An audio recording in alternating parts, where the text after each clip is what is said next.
Raising the Bets is brought to you by the Star Quest Production Network and is made possible by our many generous patrons. If you'd like to support the podcast, please visit sqpn.com/give.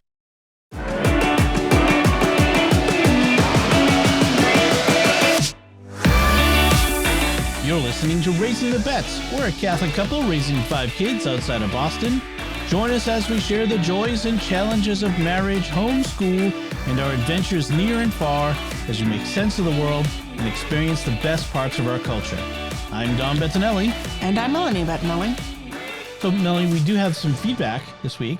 Okay. I just want to share from our last episode. Scott wrote on Discord, we're talking about the birthday dinner thing, right? Taking the kids out. So Scott says, since I'm a twin, this isn't Scott Landry, by the way. Okay. Another Scott who's a twin. Yes, who I used to work for. Since I'm a twin, the way that our parents did the birthday dinner thing was that if we are turning an even age, I got to pick. And if we're turning an odd age, my brother got to pick. So at 11, 12, 13, back and forth. Interesting. But they both got to go. Right. It was just who got to pick where they were going. Yes. Yeah. That's fun. That sounds like a very fair way of dealing with it. Yes. Yes. Speaking of which, I didn't write this down. It was Sophie's birthday this week. Yes, it was Sophie's birthday this week. We're like, what did we do this week? What did we do? It was yesterday. We're tired. It's been a day. Oh, you have no idea. You rushed to get to this podcasting. So Sophia's birthday, 15. 15. And I'm not ready for her to be 15. No. Well, now we've got 15. 15 seems so much older than 14 somehow. Like it's like tipped into that like later teenage years. Well, you're on the second half, right? Right. Because the teenage years are really 13 to 18. Right, because 10, 11, 12 don't count. Right. And once you're 18, you're an adult. You know, you're going to college or going to get a job or whatever. You know, I mean, you still might be living at home, but now you're an adult. So halfway, 13 to 18, boom, 15, you're on the other end. Right. You're on the other side. It's right. It's that tipping point. So still not too old to get fun Star Wars figures. Yeah. Well, we had to fill out the collection. Right. They're collectibles now. Yeah. In fact, they're so collectible that we probably won't be able to fill out the collection of Bad Batch Star Wars black figures because the Hunter one has now stopped being affordable and is now like $100. Ooh, I'm going to just see if can hunt one down. Ha ha ha. Did not mean that pun, but I'll take it. Yeah. In fact, because I realized that they were quickly getting out of our price range, I went ahead and got her 2. I got Wrecker and Omega. We should probably get any others that are out there. Just buy them. Just buy them and have them on hand. Yeah, that's true.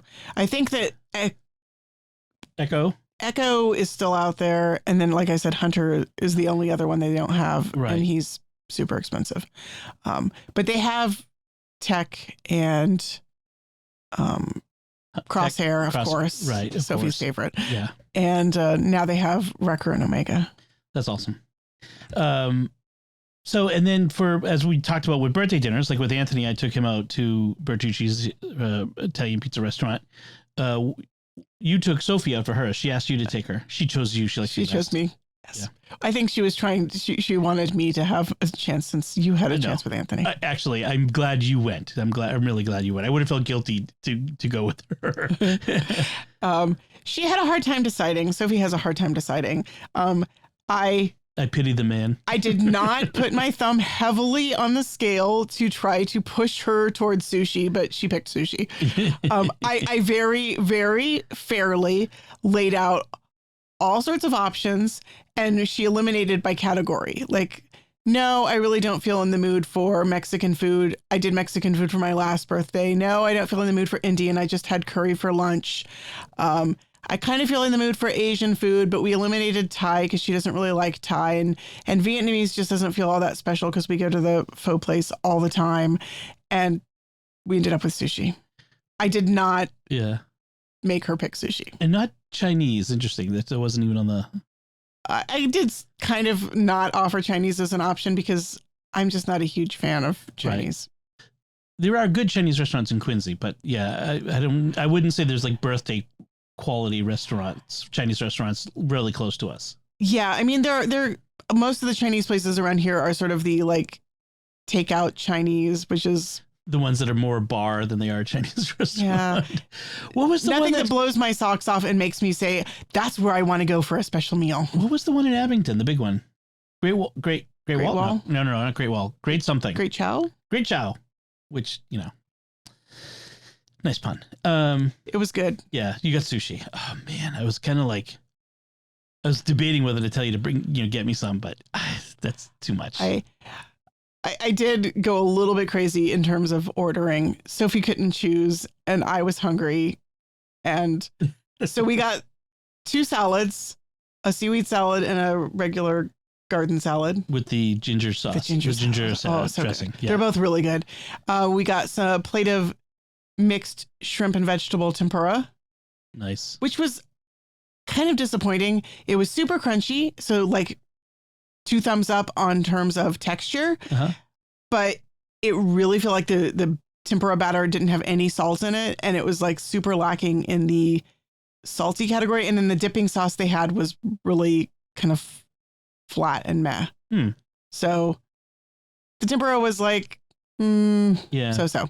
But we got gyoza, that was your pork dumplings, and we got the pan fried, and those were really good. They had a nice, like slightly crispy texture to them. They're kind of like pot stickers. Pot stickers, right? But these were just like very light. Yeah. And fluff. Like you can tell the difference between like the frozen pot stickers versus the homemade, handmade, fresh gyoza. Nice.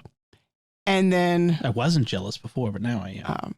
And then we got a bunch of sushi rolls. We actually got so much that Sophie had 2 of her mahi left over that she didn't eat. So we brought them home. Nice. Wow. That's a lot. It's a lot when you fill up Sophie to the point where she's like, I'm kind of full and I can't. I ate all of mine. We were very careful to like both take the same piece of sushi at the same time so that we were no one got more than the other. No, yes. we were very judiciously splitting everything in half. Not like she's just kind of, I could tell she was trying to be very fair and not to overstep, and it was more about her being thoughtful of you as opposed to like not just gobbling it all up. She kind of would wait for me to take something and then she would take the same thing. It was very cute. She was very like, I don't think I've ever been out to dinner one-on-one with her before, just the 2 of us. And it was kind of fun. Yeah. But it was very little different, like sharing a thing of sushi, because there is always a little bit of like the etiquette of when you've got like just the boat of sushi or the plate of sushi in front of you, you have to kind of decide how to divvy it up. Right. Well, that's why it's a terrible like early date meal. Oh yeah. Because there's a lot of tension in that. Oh yeah. Like shared plates when you're dating at the early stages. Ooh. Right. I mean, yeah, it's a little bit it's not so tense when you're a mother, daughter, husband, wife sort of thing. Right. Well, you snooze, you lose is my motto. I've noticed. And then for her birthday cake, Sophie decided she wanted a key lime cheesecake, which was, she helped me make it, and it was fabulous. So good. Including the big crack in the middle from when Bella dropped a container on it. I did. Yeah, I didn't cover the cheesecake when I put it in the fridge, which was my fault. And so when Bella was putting some leftovers back into the fridge, she dropped a container on top of the cheesecake. It wasn't a disaster. It was fine. No. It was a little crack. So, yeah, it was good. It was a good birthday for her. I think she enjoyed it. She was very, very pleased. Yeah. So, you know what? One thing I was thinking about today, or yesterday, whatever, one of the last few days, we've got some snow this week. We got like an inch at most. And like the snow we got yesterday we didn't even have to shovel it, just melted off the driveway. Well, because it was like snow, rain, snow, rain, snow, rain, snow, rain. It kept like turning into rain and washing away, melting away. So I came to a realization that for the first time in probably 40 years, I haven't had to shovel any snow this winter. That can't be right, because the first 2 winters I was here, there was like almost no snow. in 2000 and 2001, 2002, like there was no snow those winters, like a dusting, and that's it. I know, because I was bitterly disappointed at the lack of snow. I would have to go back and look at the snow records. I suppose it's possible in Salem we got very little snow in 2000, 2001, maybe. I don't know. We didn't get snow. Okay, well, now I have to go back and look it up, but I'm not going to do that now. But I will let you all know next week. But the reason I haven't had to shovel is we have got enough snow, like a couple times that, it was a couple inches, needed to be shoveled, but the kids did it. Ben mostly Ben. And this is the best. Like, we're at that stage now where they're starting to take over tasks.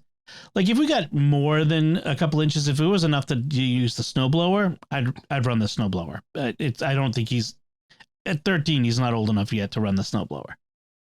I would wait till he's like 16 before I'd be comfortable with that. But at this point, just go to it, boy. And, they do dishes, they're getting stuff done. And it's like, you can just turn to them, go do the thing, do the task, and it gets done. And it's like, oh, it's nice. So, now you kind of ruined my whole thing about the 40 years thing. It's like, I had this really nice, like, it's been 40 years, I've been shoveling snow. And I just don't believe it. It's an exaggeration. Sorry. In any case, it's also Lent. This is the second Sunday of Lent as we record. And it's enough time. And it's one of those things that people do. We say, how's your Lent going? It's like, how's your Lent, Melanie? Not bad. Not bad. So I decided that for Lent, I was going to take the games and the Facebook app off my phone. Mm-hmm. To be more mindful and less like jumping to them all the time. Okay. But the thing is that a large part of my day is spent with one-on-one sessions with homeschooled kids who are reading aloud to me or doing math while sitting next to me, and I'm not actively helping them all the time. And one of the reasons why I turn to games on my phone is because you need a fidget. I need a fidget. Yeah. So my sketchbook has become my fidget, and it's kind of one of those little ironies of life, which make me want to roll my eyes. But yeah, I've been saying, wow, I really don't have time to do art anymore, and I'm kind of missing drawing and painting. And sure enough, I eliminate the distractions on my phone, and now I filled up like 10 pages in my sketchbook in the first week. Wow. Yeah. And then on Friday night, I wanted to listen to a podcast. And so I pulled out the sketchbook and my watercolors, and I colored in one of the pencil sketches that I had done in my sketchbook. Okay. So when you would normally be playing one of the little Tetris game or something. Yeah. Like normally I would be playing a game while listening to a podcast. And this was a podcast about like faith and art. So there was a sort of a faith component of it. I mean, in terms of like spiritual practices, I suppose that's more just sort of the fasting from things aspect of Lent. I'm trying to be a little bit more consistent with prayer. I can't say that that's being terribly successful. And then I've got this great book that I'm reading. Are we jumping to the, You can talk about the book. We'll talk more about books later, but you can talk about this book for now. Okay. For now, my friend Leah Sargent sent me this book. It's called The Word in the Wilderness, a poem a day for Lent and Easter, and it's by Malcolm Geet. It is an anthology of poems, so not all the poems in it are by Malcolm Geet. There's poems from a lot of different poets, although there are some of Malcolm's poems in it too. And then so he's got basically for every day there's a poem and then a couple page reflection on the poem. And I've been reading it out loud to the kids as part of our school, because I find that I focus on poetry better when I'm reading it out loud and sharing it with someone. Mm-hmm. And it's been really delightful. And we've had some good conversations. Some of the poems have been hard. And the kids were like, I'm not sure I understood that poem by John Donne. It was really hard and it kind of was confusing. But the nice thing is the reflections kind of allow you to dig a little bit deeper. And it's been good. I really like to have a literature component to my Lent. In the past, I've tried to read purely devotional spiritual works, and those are good, but sometimes they're just really, really hard. And so something like this that's literary and appeals to my literary sense, but has also got a spiritual component is kind of a nice middle ground for me. Well, that sounds good. So my spiritual practice that I've picked up for Lent is I'm praying the rosary every day. I've never really been a rosary every day sort of person. I've been more like you. I've been more the divine office. Mm-hmm. But I have this great app on my phone that does a scriptural rosary, and I was going to link to it, and it turns out it's not in the store anymore, the app store anymore, which is kind of frustrating. There's a light version that doesn't have all of the mysteries, and then you were supposed to it's supposed to be like a demo for the paid version, because the paid version is not in the store. And it's it's really good, and it's a really nice app because it has the Latin prayers. You can switch to Latin prayers, but it also has it in a bunch of different languages: Spanish, Korean, all these languages, and it even has the open dyslexic font for people. So it's really nice. It's a nice scriptural rosary. Anyway, what's the app called? Rosary app. I mean, and if you look in the App Store for Rosary app, there's a 1,000,000,001 of them. Right. So, I mean, there's a link, but it doesn't go anywhere. So there's no point, linking it. So it's frustrating. There are other good Rosary apps there.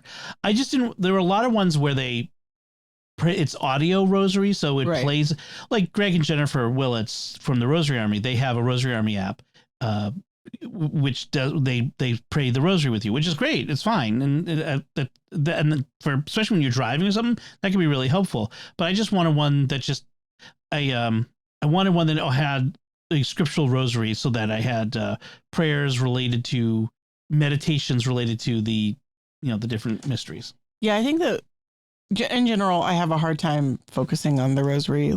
My brain is just way too scattered, but in the past, I had a scriptural rosary book that I really liked. And I do find that having that scriptural meditation does help to kind of ground me a little bit more. And this has fine art pictures. Oh, that's nice. So, of the different mysteries. So it's really, really helpful. So I've been doing that every day, which has been awesome that I've been able to do it every day. And as part of that, I kind of took a page from my dad's book. Literally, my dad had a prayer book that he kept that had names of everyone that he wanted to pray for every day.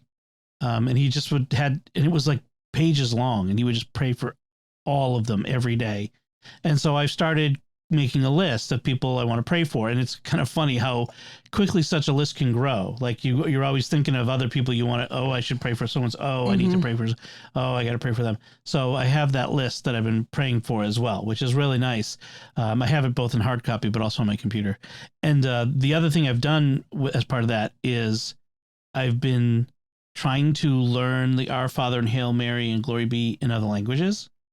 So I have Latin and French, and I'm trying to pick up the Italian now. I don't know. There's something nice about being, if you ever found yourself in a position where you were going to pray with other people, being able to know those prayers. I also do think that in terms of the distraction in prayer, I find that layer of another language helps to kind of ground me. Yes. Which actually came out in the book I'm reading that I'll talk about later, but the character finds the same thing. Right. And I remember a friend of mine from school, her parents escaped from Czechoslovakia during the Cold War. And when they got to the West, they didn't know any of the languages. I think they went to Germany first. They didn't know the language, but they were able to go to church and pray. And that was enough because they were Catholic.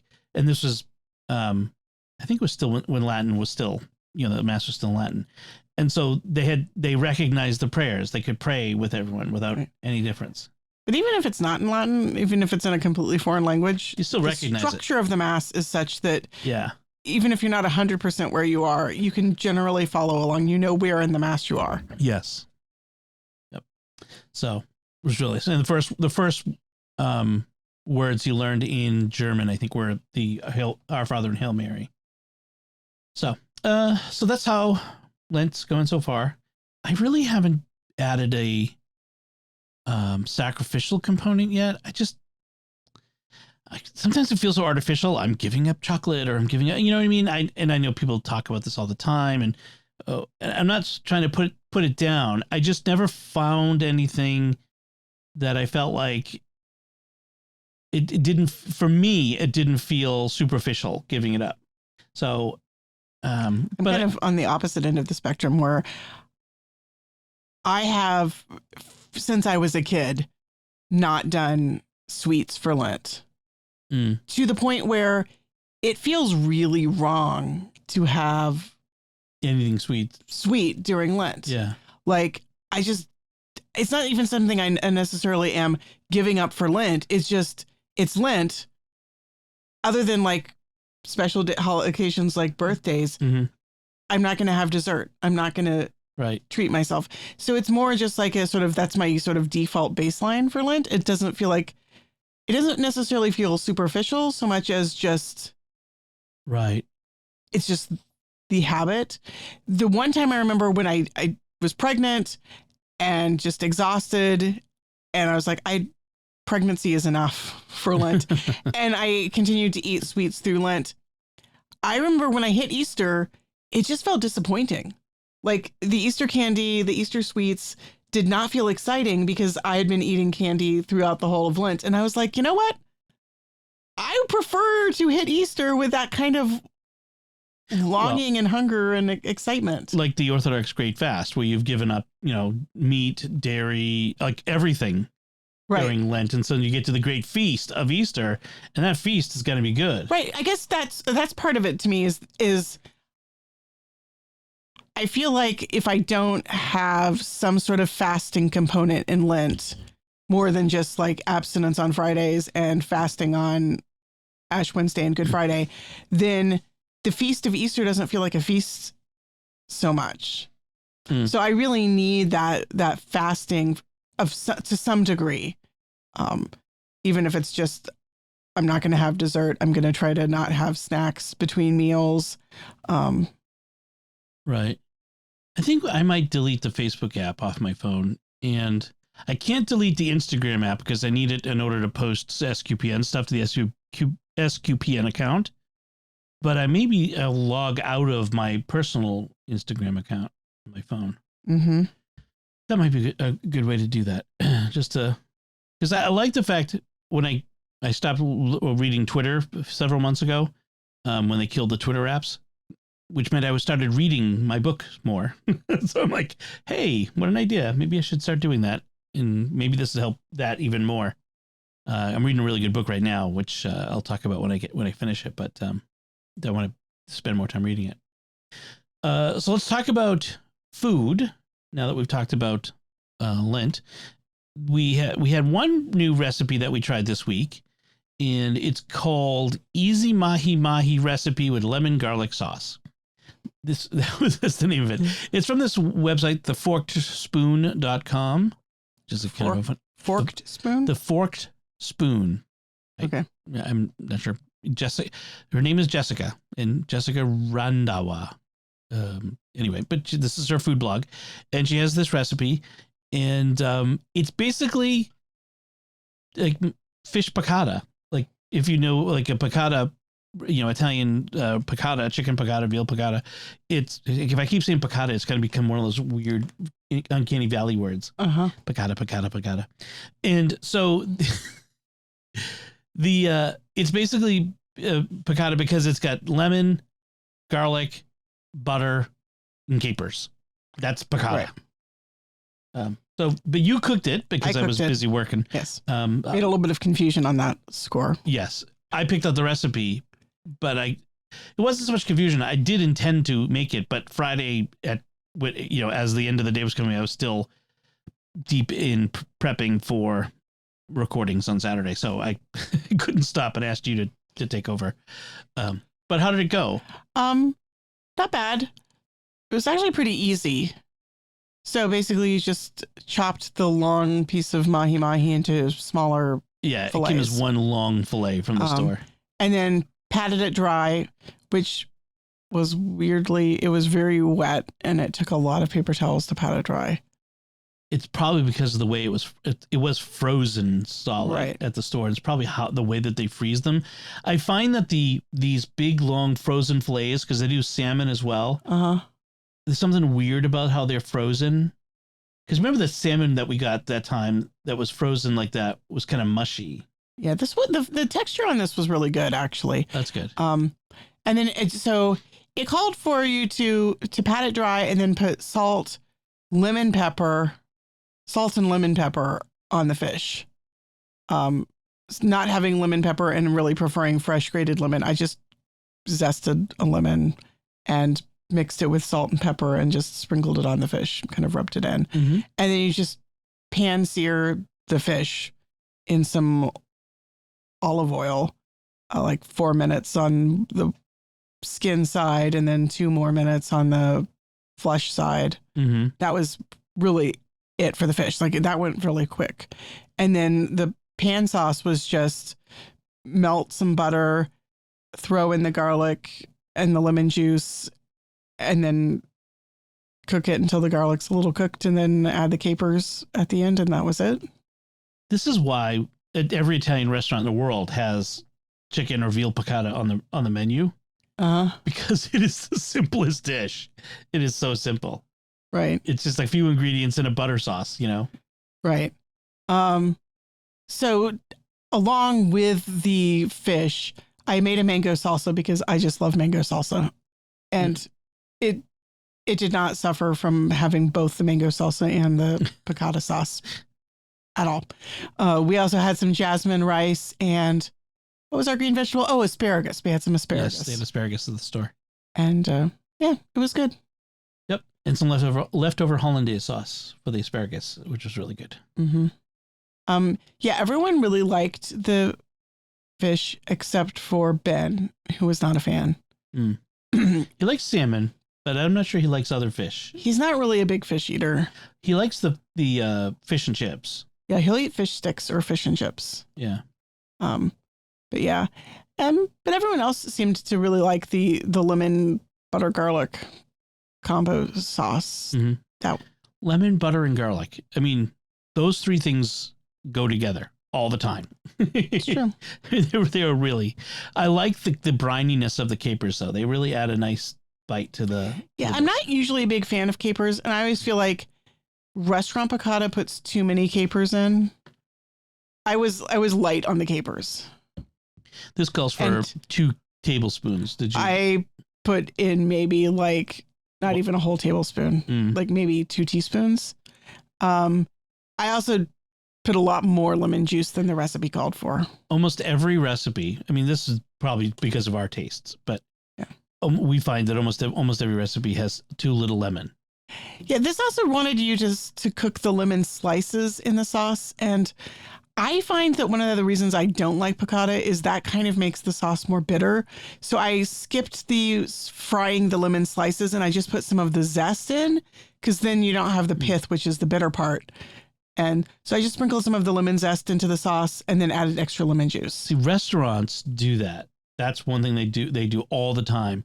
I remember that from when I worked at the Italian restaurant, that they cook the lemon slices in the sauce in the pan. But I think a big part of that is the presentation, right? Because it looks pretty with the lemon slices on top, but it has that bitter note that this did not have, and I think that's why, because those lemon slices are going to be bitter.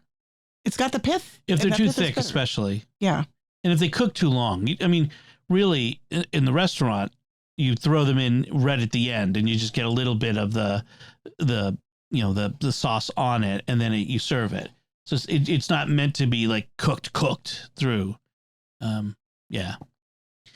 So that was good. Yeah. So I'll put a link to that in the show notes and give it a try. That's the thing with the Lent. These are always trying. I mean, we try to eat fish on Fridays in general, but I'm always. I feel like in Lent I'm always trying to find. I don't want to do salmon every week. Right. And you can do other things. You can have pizzas, non-pizza or just pasta and sauce or whatever. It doesn't have to be fish on Fridays, but so trying to do new things. Let's talk about books. And I finished a book this week. Woohoo! I finished the latest Gray Man novel by Mark Greaney in his series, The Gray Man, called Burner. I think it's the 12th book in the series. So you may recognize Gray Man. That was a movie that came out last year on Netflix. It was a huge movie starring Ryan Gosling as the title character, Chris Evans as the scene-chewing bad guy. It was directed by the Russo brothers of Avengers fame, and it was an okay movie. I mean, it was a fun action movie. It didn't have a whole lot of connection to the book series. Right. I really like this book series. It's a classic. The character Court Gentry he's a freelance assassin, former CIA, who basically takes jobs. He never takes jobs to hurt good people. He only takes jobs where he's working against bad people. Sometimes he works for bad people to take out their rivals, but it's always he's always going after bad guys. Uh-huh. I mean, from a Catholic moral perspective, it's still objective moral evil. But anyway, we're reading a book, and so but he's an interesting character because he's a loner, like the sort of person he is on the road, on the run, never be able to settle down. He's not like this James Bond social butterfly. He's socially awkward and doesn't really get along with other people, doesn't know how to deal with other people.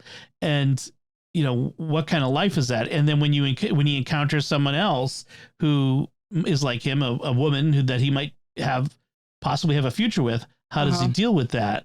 A woman who's in the similar line of work, and how does he deal with his feelings with that, and all the sorts of stuff. In the meantime, it's in the midst of this larger story, which really involves the Russian invasion of Ukraine. So it's really ripped from the headlines. Oh, wow. Sort of story. But it's not about, it doesn't take place in Ukraine. It's really about Russian money and Russian sanctions and stuff like that. There is a set piece in the middle, this action set piece, it takes place on a train from Italy to Switzerland, and it's a long section of the book where there's this fighting. And the thing with Mark Greaney is he used to work for Tom Clancy as his research assistant, and so he's a lot like Tom Clancy, where he's all about getting the details right. He does lots of research. So whenever there's a location, it's exactly you could look it up online on Google Maps, and you would see this is exactly the way it is.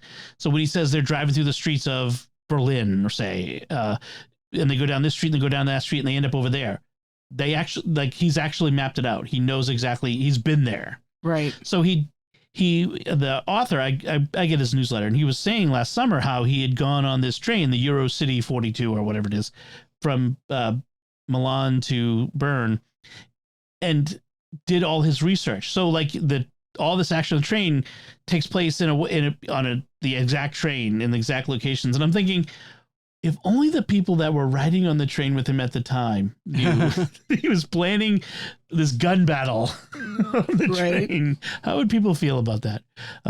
So it's a great series. I really enjoy it. A very interesting character. He's an anti-hero in many ways. But I kind of root for him. So I like it. It's a good series. He basically comes out about once a year, comes out with another Gray Man novel every February or so. But he's also branching out into some other new series. And so I'm looking forward to more from him. So Mark Greaney, he's really good. I really enjoy it. How about you? What are you reading? So I finished, the Willa Cather book, and I started, novel by Sigrid Undset, the Norwegian Nobel Prize winning novelist. This one is called The Wild Orchid, and it's the first part of a 2-part book. The second part is called The Burning Bush, I think. And it's about a young man in Norway in the beginning of the 20th century. So I want to say like the 19 teens.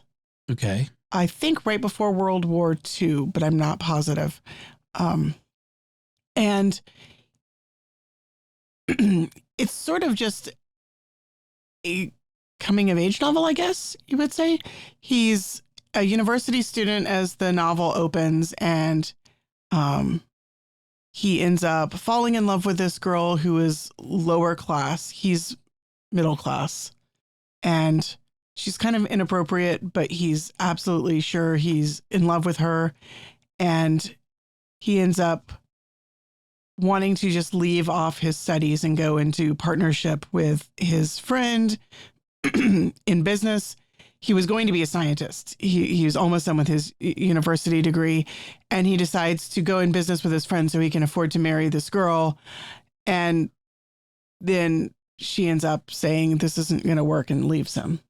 Okay. And where I am now, he's about to make an imprudent marriage with another girl. He's very impetuous and led by his emotions. In the background, though, his parents are divorced, and his mom is a free thinker and has rejected all traditional morality and religion. And his father's family are sort of members of the Norwegian state church, which is a Lutheran Reformed. Church. Yeah. Right. And one of his uncles is, in fact, a preacher in the state church, and his sister is marrying a minister in the state church. And there's sort of this tension. He's rejected the Christian religion of school and his dad's family, but he also kind of rejects his mom's free thinking. And then during this university period, he ends up living with this Catholic family. And he's in fact given the bedroom of their son who is deceased.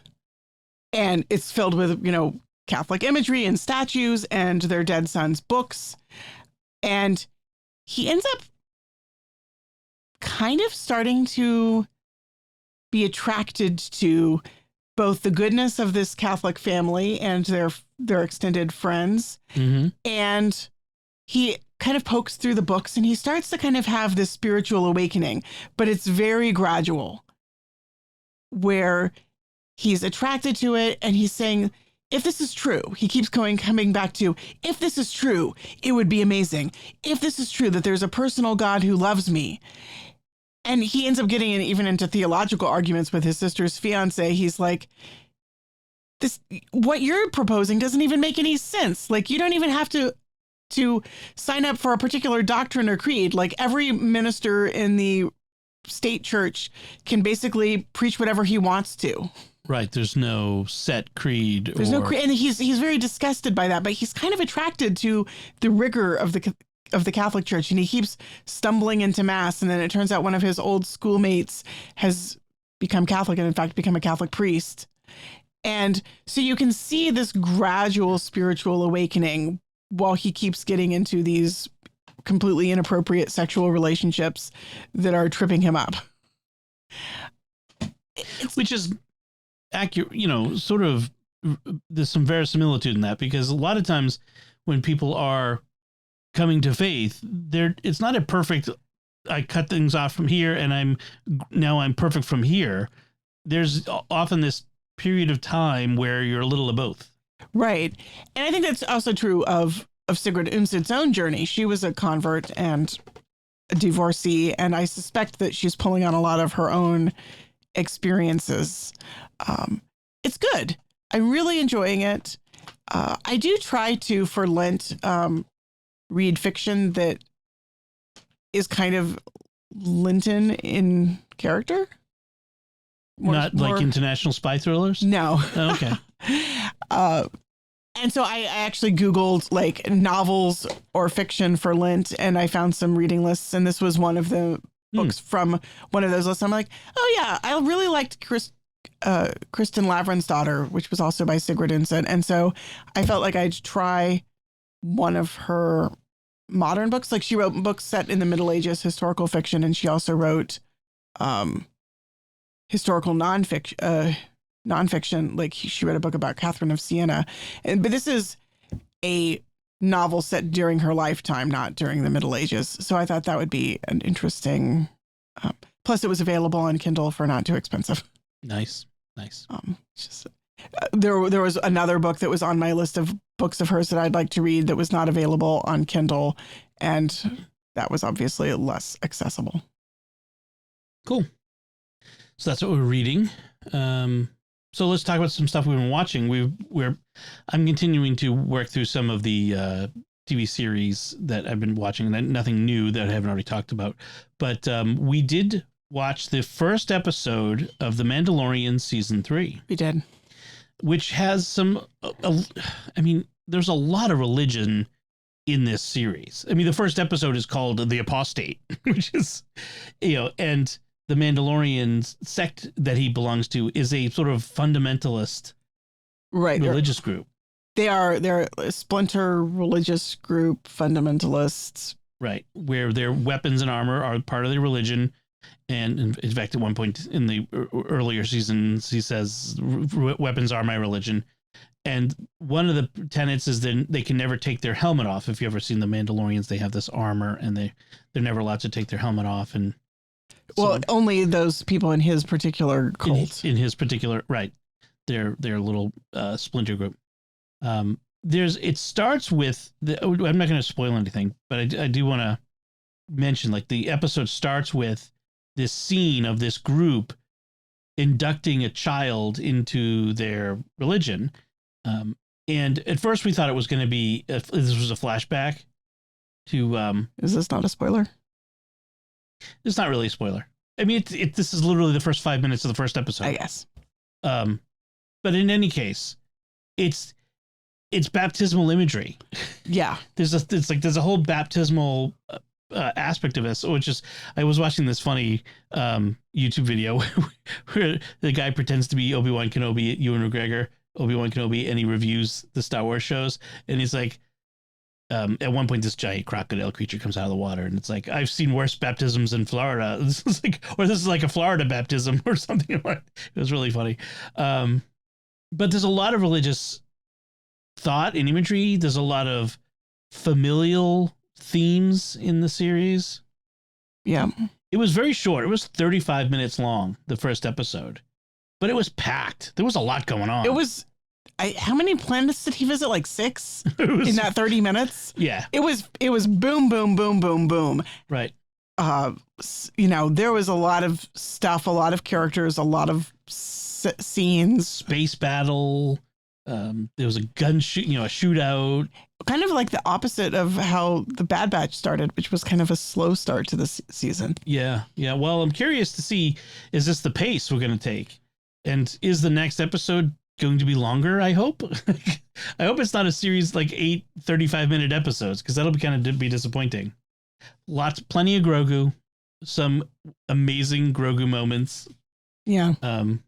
The little creatures, if you've seen the trailers, you know the little aliens. Babu Freak from The Rise of Skywalker is an Enzalan. They're like tiny little Italians, space Italians. Hey, Babu Freak! And yeah, they're smaller than Grogu, and Grogu, being a toddler, wants to play with them. No, bad baby. Play with them or eat them? I think he wanted to play with them because Grogu says, because Din at one point says, no, they're not pets. No squeezy. All the kids have been going around saying, no squeezy. No squeezy. Since we saw it. Bad baby. It's my favorite thing. Oh, all the kids, me, have been going around. So there was Mandalorian. So first episode, out of the park, really good. Also, the latest episode of Bad Batch. This is finally halfway through the season. We're starting to get more of the bigger story, and I think what they're trying to do is launch the Bad Batch into the bigger mythology that they kind of ended last season with.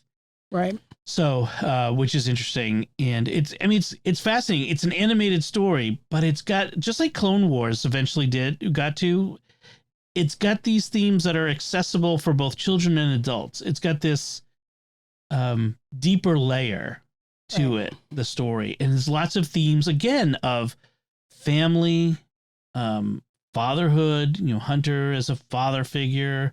Yeah, I mean, just, the doing good as opposed to just existing. That's another big theme. Right. Omega is constantly trying to get them to say, look, we're not just here to just kind of get by and stay off the radar of the Empire. We need to help people. We need to do good. She's constantly looking for ways to do good. And she's constantly, this child, impelling these, she's technically older than them because they're all clones and rapid grown, but she's impelling these older guys to do the good, to do the right thing, to see the things that need to be done and to do them. And I really kind of like that. It's got this Western feel, kind of like the Mandalorian. And some Westerns have that kind of theme where it's the young innocent who gets the grizzled old cowboy to go out and one more time to fight evil and do the right thing. So, thoughts? Yeah. I agree. I feel like it's kind of picking up, and I feel like we're getting a sense of the bigger story opening up finally. And sort of, I guess a lot of serials do this where they have sort of very episodic episodes and then episodes which feel like they're part of a bigger arc. Right. And I feel like the first few episodes of the season were very episodic, kind of self-contained. And this one felt more like it was feeding into a bigger arc. Yeah, picking up the bigger story. And the fact is that this animated series has twice the number of episodes as the live action series. It's like, I think it's 16 as opposed to 8. And so they have space, so to speak, to do more. Room to do more. Right. So that's nice. I like that. It's so disappointing to have these series where you got 8 episodes or 6 episodes and you got to wait 2 years. Like the season 2 of The Mandalorian was like 3 years ago. Did you realize that? Like the last season of The Mandalorian was like 3 years ago. No, really? Yeah. No, 3 years? Yep. See, I mean, look at The Mandalorian. It wasn't in 2020. Season 2 was in 2020. No. If you keep saying it, it's not going to compete. I mean, I suppose Book of Boba Fett felt like a season of Mandalorian. Right.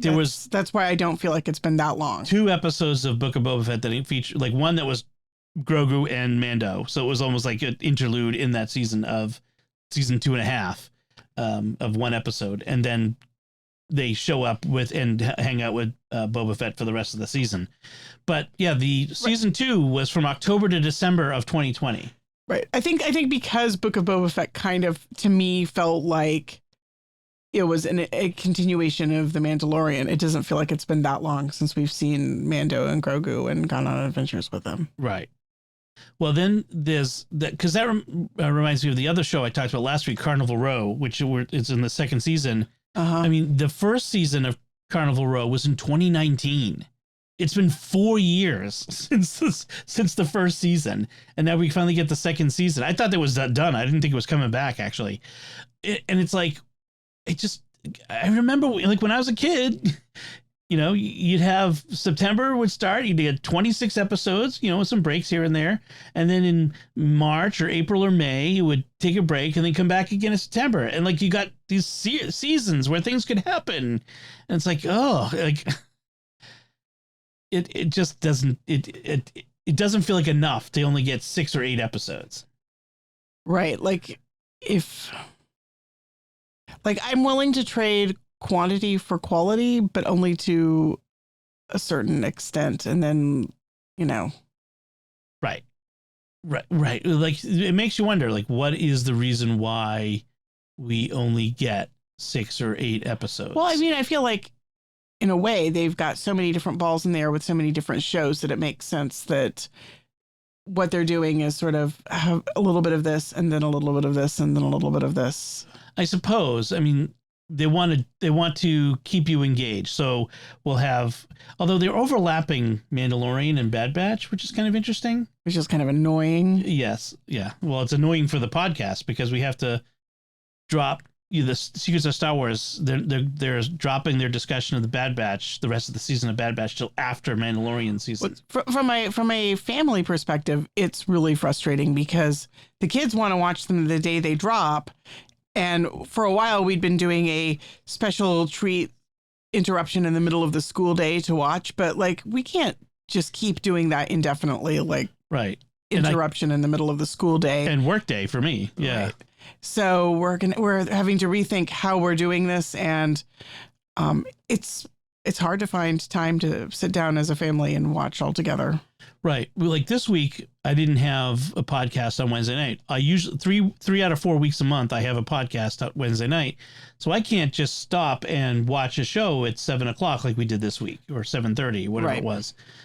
So who knows? So what we're probably going to do is watch Mando the day it drops and then watch the Bad Batch the next night.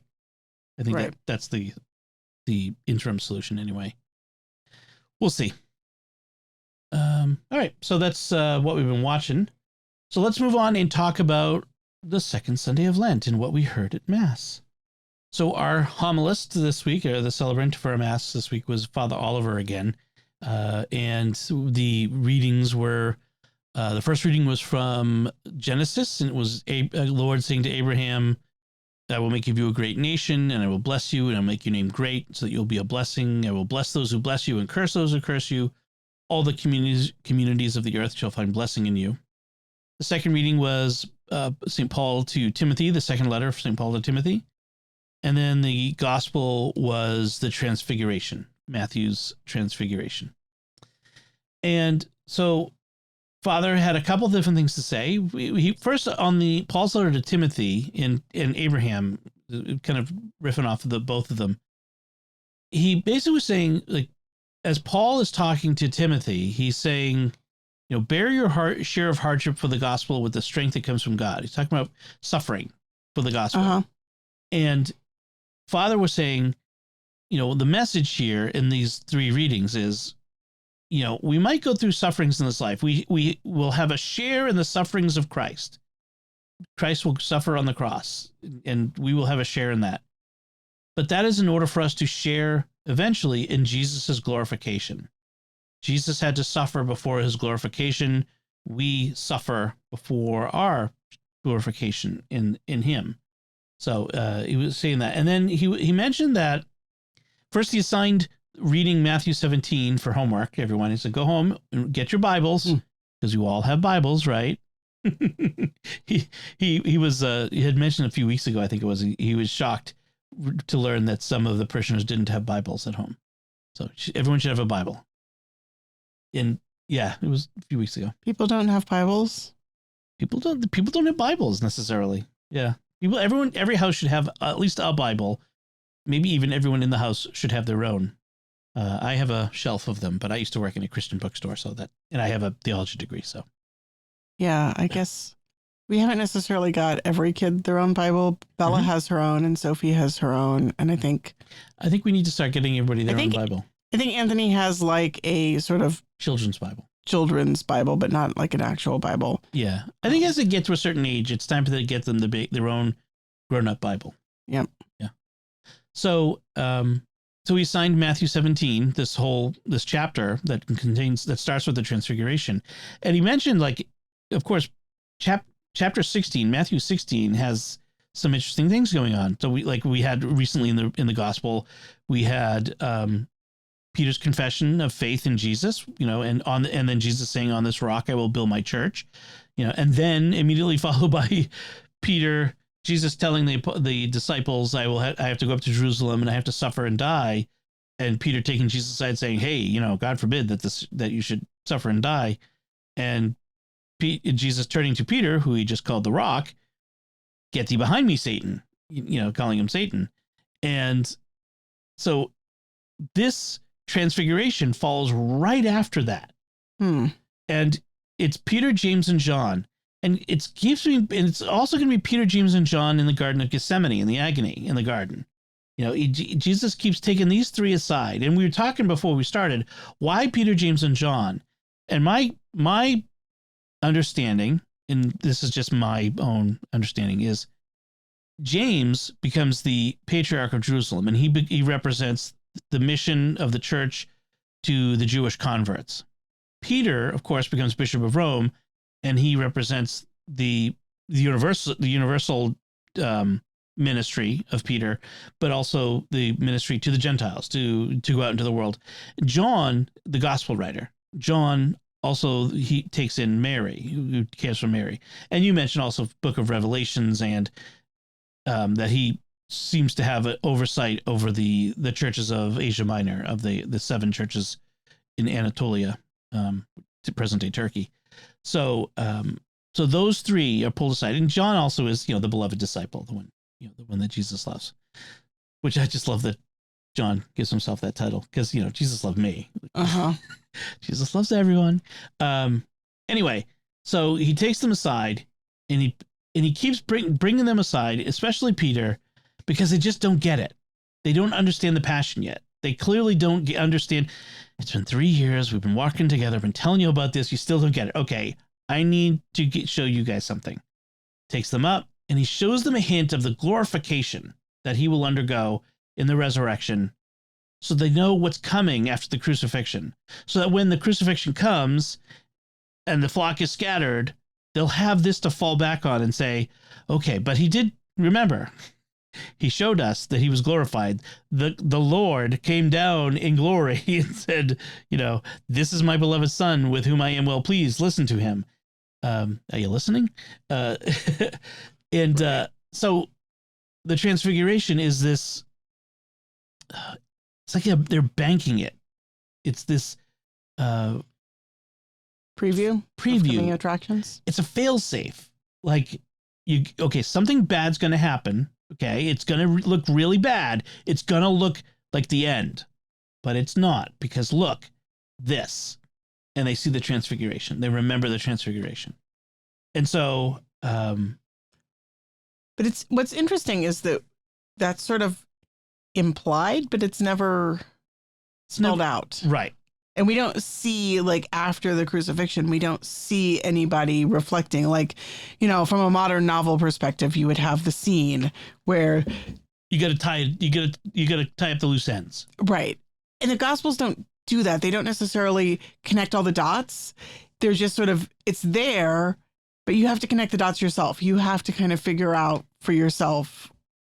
Well, it's a teaching like the Gospels are a teaching document, right? They're meant to be part of worship, part of a community. And so you wouldn't necessarily just be handed the Gospels and say, here you go. It would be explained to you, right?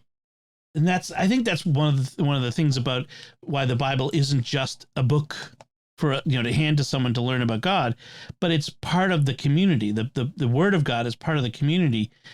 And so it needs to be explained, and that part of it gets explained in the teaching, in the handing on, just like we do from the priests in the homily.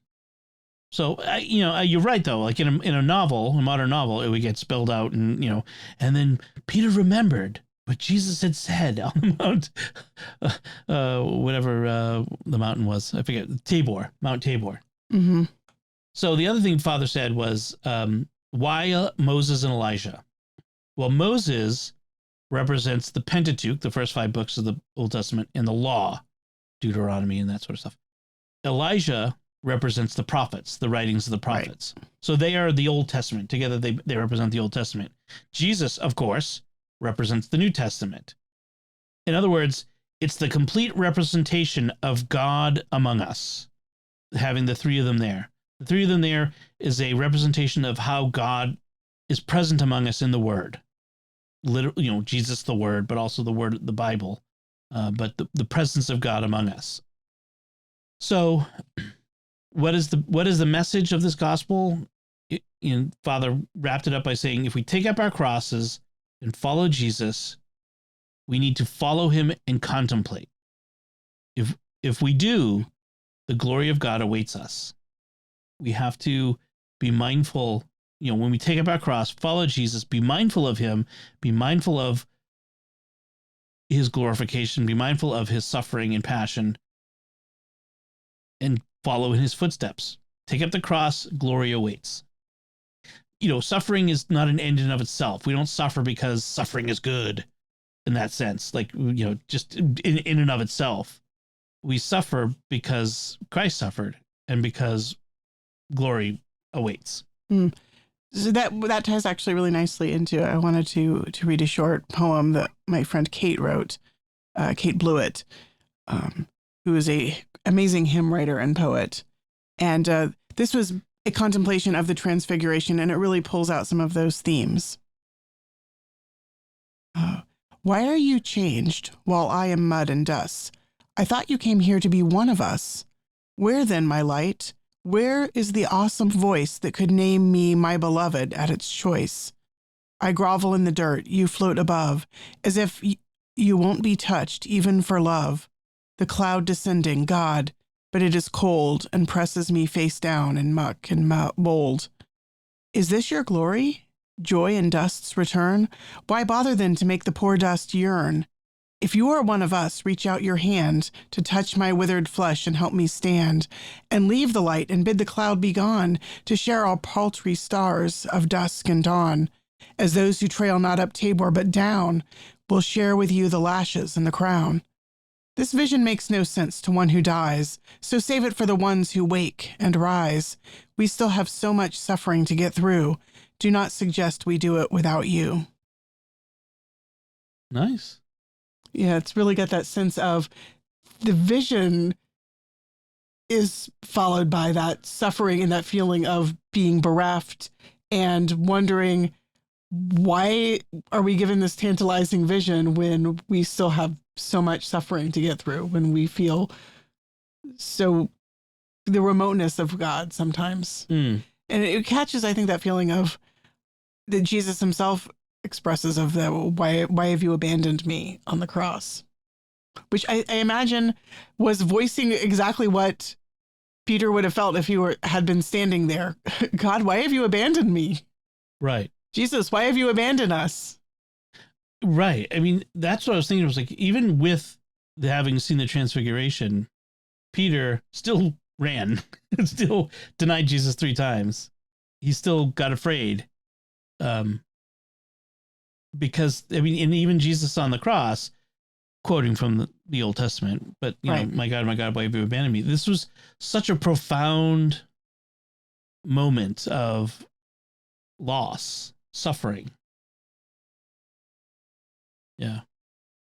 All right. So, as Father Oliver finished his homily, he said, "May our sufferings on earth lead us to the joys of eternal life in heaven." And I think that is a nice way to end. Amen. We'd like to take a moment to thank our patrons who make it possible for us to create Raising the Bets, including Stephen R., Donald S., Mike D., Craig S., and Dominic M. Their generous tax-deductible donations at sqpn.com/give make it possible for us to continue Raising the Bets and all the shows at StarQuest. And you can join them by visiting sqpn.com/give. And that's it for this time. Find links from our discussion in our show notes at sqpn.com/bets. That's BETTS. Send your feedback at the StarQuest Facebook page, facebook.com/StarQuestMedia. Send us an email at bets@sqpn.com or visit the StarQuest Discord community at sqpn.com/discord. Follow Raising the Bets in Apple Podcasts, Google Podcasts, Spotify, Stitcher, TuneIn, your favorite podcast app, or at the StarQuest YouTube channel, where you should also make sure to hit the bell to get notifications. Until next time, I'm Dom Bettinelli. And I'm Melanie Bettinelli. Thank you for listening to Raising the Bets on StarQuest. Here's another show on the StarQuest network you're sure to enjoy, Jimmy Akin's Mysterious World. Find the show wherever fine podcasts are found or at sqpn.com/mysterious.